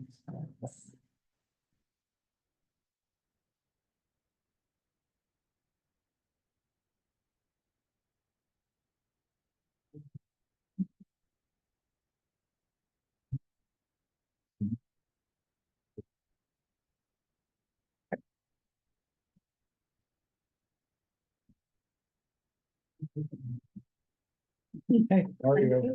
Good, good. Emery's on her way. She's on her way, yeah, I went home because I have to pick my son up on Mondays from daycare, and I was giving him a bath, and I was like, is it 8 o'clock seems really late for this. Let me call Amber, and she's like, I have it at 8, I was like, okay, well, my wife will be home soon, so I'll head out after that. Well, she said she had it at 8 o'clock on the calendar, and then she checked her email and it said 6 o'clock. And she almost had a heart attack. Yeah, And I said to her, it kind of worked out perfectly. Yeah. We'll do a little while. Yeah. He is 17 months. Oh, nice. So yeah, he's much fun. So you don't have to send Yeah. mom when you're in? I put out some food, just like, drop. Are we on? Yeah. We're on, okay. Okay, All right. we're all here. Okay, All right, so now, our next, now we're having a project update for Pearl Center. Why don't you introduce yourself? Sure thing. My name is Philip Green. I'm a project manager with the Planning Office for Urban Affairs. We're a nonprofit affiliate of the Archdiocese of Boston, and we are our Charles River Center's partner for this project. absolutely. Yep. So, we want to go to the next Yeah. slide. Right. Thanks for looking for me. Sure. So this project is really the combination of Charles River Center's vision for the site across right across the way from where their headquarters is. They purchased the property from the US Army back in 2023. And with a lot of great advocacy work at the state level, they were able to secure a pilot program funding from the state as part of the economic development bond bill to create this really innovative model to serve adults with intellectual and developmental disabilities that will be integrated with traditional affordable housing and workforce housing units as well. So if we go to the next slide, I'll talk a little bit about just an overview of the program. I introduced the planning office. So just a little bit about us. We develop in the footprint of the Archdiocese of Boston. We do housing and just about that's all we really do is housing. Mixed income, rental, home ownership, supportive housing to workforce housing. We do everything from small 8-unit projects that we just completed last year down in Rentham to a 15-story high-rise building in Chinatown that we're working on now. So this is very much in our wheelhouse. I have a little bit there too. I think we can go to the next slide. So this is the program that we're creating here, 86 units of affordable housing ranging between 30% and 80% of area median income. All of these units, because we're proposing to get this permitted under Chapter 40D, will be eligible for the town subsidized housing inventory, which will be great because you're over 10% now. So this will help keep you over 10% when the next census comes out. 43 of those units, half of them are going to be set aside for Charles River Center clients and staff units. Those will all be handicap accessible. The whole building is going to be universal design, so and visitable by anybody. We're also proposing a 4,400 square foot community center that's going to be open for anyone in the community to use and take advantage of, whether that's a local group that needs some space to meet, whether it's the town wants to do something there, or whether if someone wants to participate in some of the programs that we're envisioning happening there. Thinking maybe cooking classes, financial literacy, stuff of that nature. Those will be available for anyone to participate in.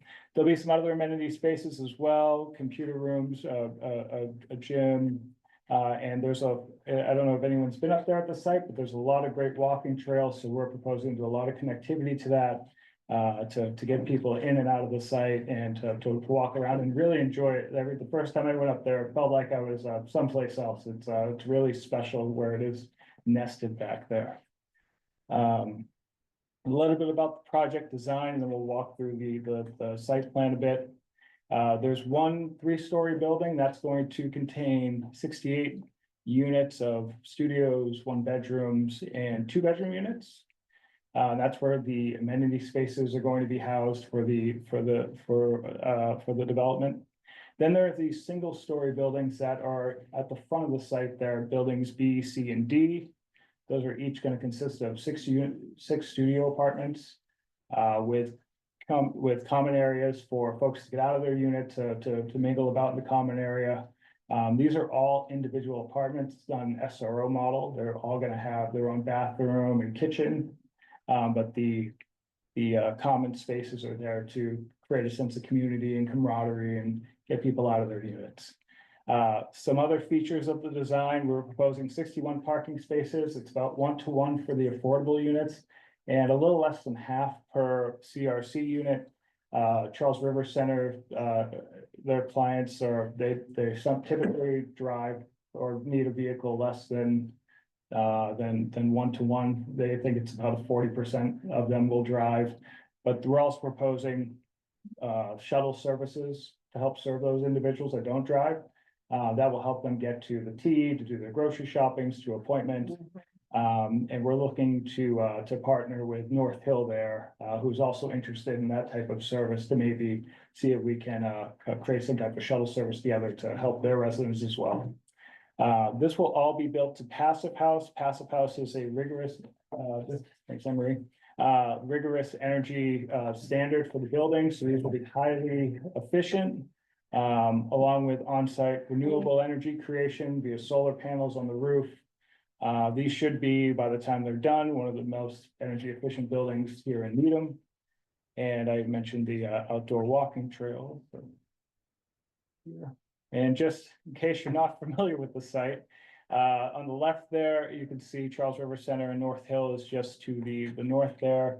Currently, the site is, it did house some single family homes. Those have been demoed, and so the site is clear except for a playground that's in the center of the site there. And you can see where the locus is from on the right hand relative to where we are now. We'll go to the next. So, as you can see there, B, C, and D, those are your single story buildings. And what we're trying to do is create some type of community scale. So you're stepping up in building height as you're moving back. There's really great tree coverage surrounding the site now. We're not going to touch any of that exterior. We might have to pull some of it back to create some of the road and some of the green spaces, but we're not proposing to do anything but take advantage of the green around there. It's going to be single story and 3-story structures and a circulation around the site for fire access, and to get folks in and out of their units. Each building will have its own dedicated little parking tranche there. So we see there the design of the site plans advanced a little bit. As of today, I just got a new site plan, so we'll have new site plan and some newer renderings, but this is what we got today. So as you can see here, this is really really important to the Charles River Center program. You can see that in each of these single story buildings, there's 3 studios on each wing. And in the center, there's that community space where there's a kitchen, a living room. And it's really important for them to create a sense of community by getting them out, getting them out of their studio unit every now and then to come out and maybe we do cooking classes, or maybe it's movie night. And then when they want to have their own private time, they can go back to their unit. Each of these single story buildings is also going to have an outdoor amenity space as well. So there's a patio coming out. And there's a lot of green space here, so there's a lot of opportunity for some outdoor programming. We'll go to the next. This is this is building A. This is our 3-story building. The red hashed boxes there on the ends of the building, those are Charles River Center units. The ones that are non-hashed are just your traditional affordable and workforce housing units. This will have your community room space that will open up to an outdoor amenity space, a patio. We'll have a courtyard for additional outdoor programming, and there's common laundry on the ground floor as well. And as we go up to the second floor, where the common space was is now some 1 and 2 bedroom units. We still have some Charles River Center units that are there. I should point out that within that red hash mark, there are community rooms in there as well. They're open for the whole building, but their intended purpose is to create that sense of community in that programming, get folks out of their units, get them mingling about. Then we go up to the next floor.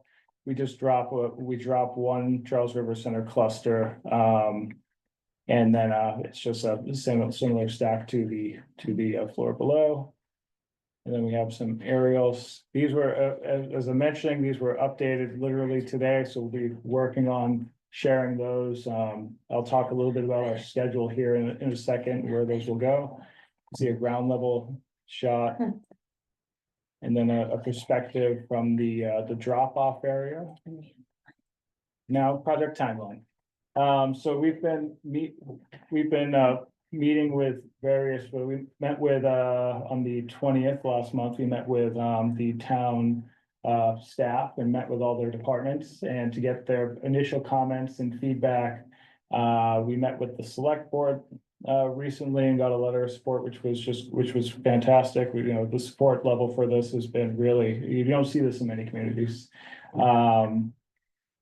And this month, we're going to be looking to submit our project eligibility letter application. That we have a meeting with the planning board on the 16th to informally introduce this project to them. And then we have a meeting with the design review board on the 23rd to do the same thing. Our goal is to present the project, get any initial thoughts that the boards may have, and work on those plans as we submit our project eligibility letter application. We're trying to do as much front work as possible now, so when we get to October, when we're able to submit our comprehensive permit application, we're getting hopefully less comments because we've already incorporated what the feedback has been. So we're looking now to get our project eligibility letter application submitted to the Executive Office of Housing and Livable Communities. That process takes anywhere from 3 to 4 months for them to review. There'll be a 30-day comment period once we submit the application, and they'll also have to do an appraisal, and the appraisal is the reason why it takes a little longer. They'll have to procure an appraiser, and then that can take some time. So we anticipate by September, we'll have our project eligibility letter in hand. And then we should be in good shape by October to submit our comprehensive permit application. We're anticipating in November that the pre-applications will be due for the 2026 funding round that EOHLC does every year. This will be for the bulk of our funding sources. This will be for our low-income housing tax credits, our state low-income housing tax credits, all the various soft subsidies that we're going to be required to use as all of our subordinate debt from the state. And then that application is typically due in February. And we'll usually hear back right around now for July. And then, all goes well with the funding award there. You're looking at a construction start early 2027 with 18 months to completion. And hopefully we can get folks in and have a nice ribbon cutting ceremony for everybody. Probably have a nice event to do so. Yeah. And I think that might be the last slide. So happy to answer any questions about anything related to the project. Have you done this mix of populations before? For the planning office, we have not, but what we've done is we've done a lot of supportive housing for formerly homeless. And we've done some smaller scale, for a population similar to this at a smaller scale. This project is very unique in Massachusetts and at the 86 unit scale. Typically, you'll see something like this at maybe 20 or 30 units. Which is why we were able to secure a pilot program, because this is very unique. Anne Marie, I don't know if you have anything to add about the size and scale of this. I just want to say I'm sorry for being late. I had it in my book is 8 o'clock. I really do apologize. Not a good first impression, but Phil, you did a great job. Yeah, I don't know what else to add other than it is a unique opportunity. And 38 of the units, as Phil said, are going to be for the Charles River clientele, if you will, and 5 set aside for staff. So it addresses the workforce issue as well as the need for this kind of housing for folks with intellectual and developmental disabilities. So it is very unique. And what I'm learning through the process is some of the management companies that we've talked to manage this facility, if you will, once it's built, is they like if Phil said, they've been working with people who need supportive services. So they do some so case management, if you will, some plans with the residents. This is typically what they do, and I was very surprised to learn that. I mean, we'll be doing that, of course, and assessing the folks' needs and, seeing them on a regular weekly basis for whatever needs they know. And then also there for some situations that are unpredictable. We know there are gonna be situations that are unpredictable, but again, these folks need less than 30 hours of staff support, so they have skills, they're able to stay alone at night, they do have survival cooking skills, if you will, maybe a job, that kind of thing. Do you do any kind of a demand study to see if the Charles River units will be in demand with that, mix? I mean, it's just, with the curiosity. Yeah, we will do a market study, that we're required to as part of the application process. I imagine there'll be pretty strong, I'll see pretty strong demand just because, just the nature of how the housing is in Massachusetts. But I think one of the pieces that Anne Marie mentioned here is making sure that we have a strong manager on site. And identifying one early, is one of our goals has been to identify one now. Typically, we would look for a manager, a little later in the process. But given the population and the mixing here with we have affordable, we have workforce housing units. We're, identifying that manager and hiring and the person that's actually going to manage it has been a goal of ours to identify that early. I just have a question. You mentioned a potential partnership with North Hill, which is sort of the other section of that property. Have you been in talks with them so far? What have the nature of those conversations been? Just sort of curious about what the opportunities might be. Sure, so I've been meeting with them, 2 CEOs ago, we started, and I was, sniffing out the competition for the land initially. Mhm. To see if they were interested, and initially they were. Which is what I would expect. So, no, I've met with Joe Freitas for a couple times, and he was, the workforce housing, he said, if you can't fill it, let me know, I'll be able to fill it. He has the same workforce issues we have, right? Right. And then he also said, I'd love to do something with you guys, maybe we could, join your, shuttle service and have it integrated. They have a shuttle service, but it would be nice to combine resources that way. And I'm sure that if we offer classes or game night or something that people would participate. We've gotten there a few times to let the residents know what's happening. They're very interested. Yeah, they're integrating into the community and they have time and talent on their hands. They do. Yeah, so there is an opportunity there for them to be involved in some way as volunteers. Yes. So keep them in mind. We've heard you speak, Marion, we've heard you speak a number of times, so this is not your first impression. Don't let you know that. Okay. We Thank you.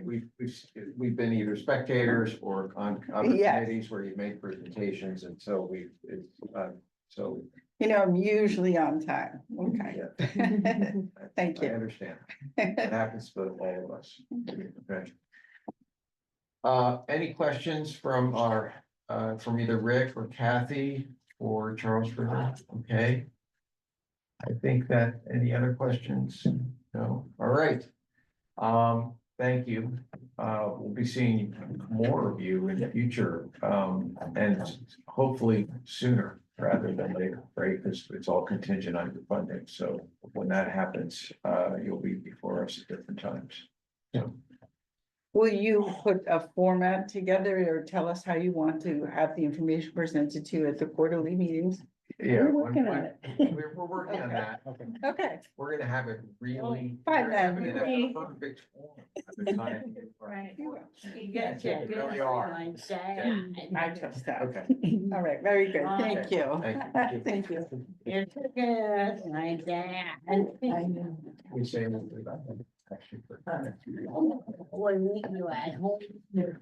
If you had. Yeah. Wait, I'll have a motion to adjourn. so moved. See you, Beth. Second. Okay, Rick. Motion to adjourn, Rick. Thank you. Yes, Okay, Kathy, Yes. Denise. Yes. Steve, Yes. Rhonda, everybody. Thank you, everyone.